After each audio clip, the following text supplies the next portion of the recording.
Ladies and gentlemen, that was the Vancouver,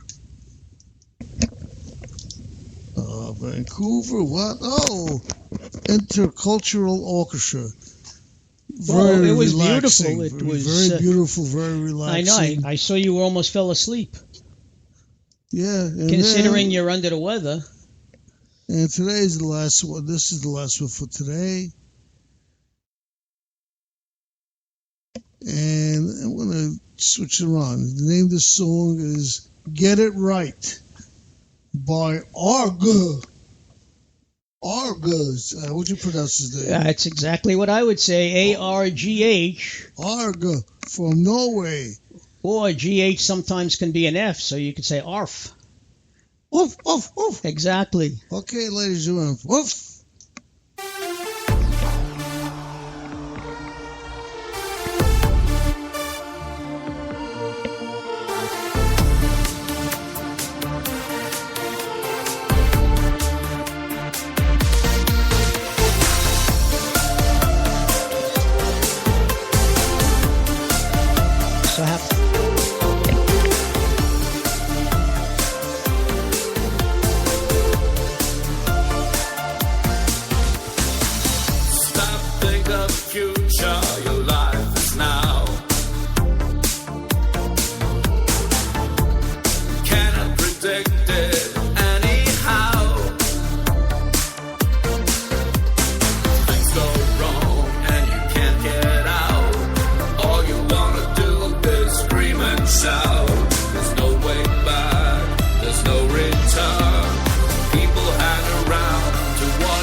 Do you realize that song was exactly what the American people told Congress and President Trump when they failed to get some sort of a replacement for the Affordable Care Act. They said, get it right this time. What a joke, huh? Well, according to Trump, they're going to try again. No, it wasn't as easy as he thought. He thought it would be so easy. Now he's learning that foreign politics is not so easy either. Yeah. Anyway, ladies and gentlemen, Mark gave us a pretty good insight on Easter and on Passover. Dr. Mark to you. I'm sorry, the doc. Thank you. Worked hard for that. The doc. Bet as hard as you did. Huh? I worked hard for that. I bet as hard as you did. Yeah. Well, I have my PhD also. That's what I'm saying. Yeah. I don't brag about it.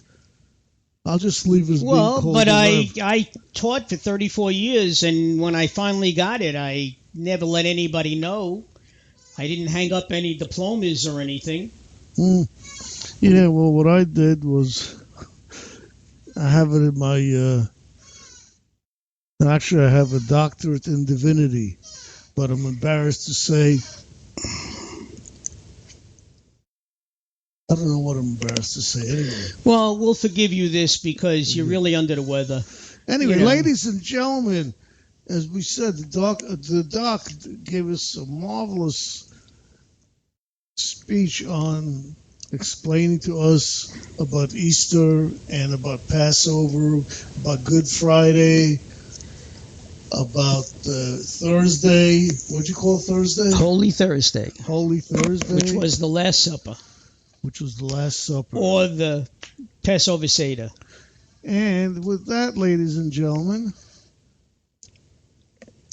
I must say, politics has been interesting the last few days. It's time for us to switch our hats to... politics. Politics, and it's... and the doc is going to give us a quick recap of what happened. Oh, I am? You are. Oh, and that's then nice. I will discuss it with you. Well, shall we go back to... Well, let's start from what I remember, which is not very much. That's what happens.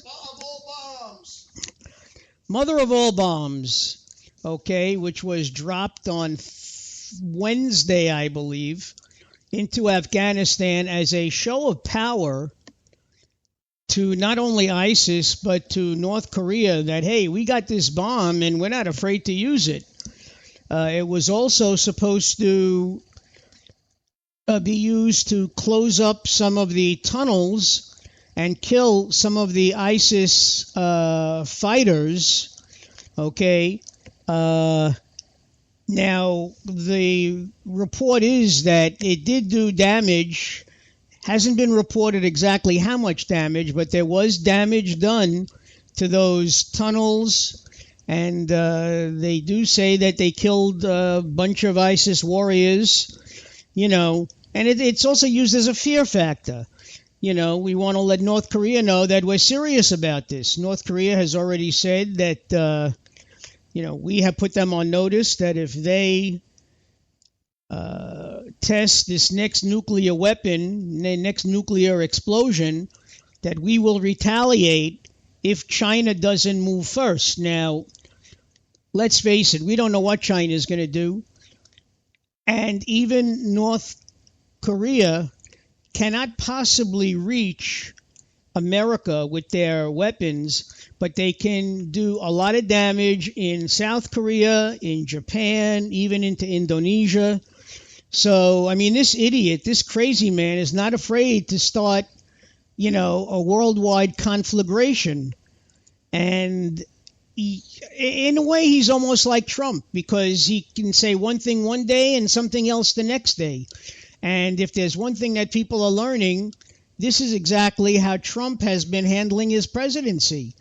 Right now, it seems that Steve Bannon is on the outs, and all because Steve Bannon does not see eye to eye with son-in-law Jared. The neocons in the White House on the staff and advisors to Trump refer to really Jared and Ivanka as more of being Democrats than Republicans. And certainly a lot of the things that they espouse are Democratic and not conservative in the least. So, who knows who's going to now. The word is that generally during the first 100 days there are a lot of changes. Okay, it's a testing period. Not sure whether or not Reince Priebus is going to remain as chief of staff. Don't know who they would replace him with. Bannon no longer sits in on all the meetings that he sat in on in the past. So your guess is as good as mine. Well, Rex Tillerson, Rex. Ladies and gentlemen, the doc had a momentary. 17 seconds left, folks, and Montreal just tied the game at 3-3. I am speechless. But listen, a lot of people say that Trump is not a Republican either. That he's really. But he's come around to a lot of, when he was campaigning, the things he was saying were very, very conservative and Republican. Was that really him, or was he just drawing the crowds, knowing what would it take him to win? Well, I don't know, but this is why, especially people like Ann Coulter and other Republican conservative neocons are saying that he's singing a different tune. He's no longer talking about being just president of America. Now all of a sudden he's going to be the sheriff of the world, which is what they didn't want. Well, I don't believe he is, but I believe what he did so far was basically necessary. Well, the only thing that the Democrats seem to be saying, those who disagree, are that he never wrote a letter until after the fact to Congress to say that he was going to send Tomahawk cruise missiles into Syria to destroy the airbase where the sarin gas was launched. And I don't know if you heard it today, but Assad, in an interview, a son of a bitch, he's saying it's all fabricated. Okay, he's denying that it happened. Russia's denying that it happened, yet... And Iran is denying it. Right, pictures don't lie. No, they're not. They're saying... they were doctored, is what he said. No, they're saying somebody else may have done it. That it wasn't them. I find that hard to believe. Well... No, I mean, I'm not saying that they wouldn't say that. It's just, you have eyes, I have eyes, okay? What I saw, it didn't look like somebody else did it. Well, no, you don't know who released the gases. Just like Russia denies hacking into the 2016 campaign, presidential campaign, yet the CIA, the FBI, the NSA, they all say that everything points to the fact that Russia intervened. Okay, and Russia, of course, is saying, no, we didn't do anything. Now, also, they found out that you could make it look like you're sending messages, and when you do your phishing or whatever you do, that you could actually make a show that it's coming from somewhere else. You're the one that told me about that. You mean we're not really here? This isn't really...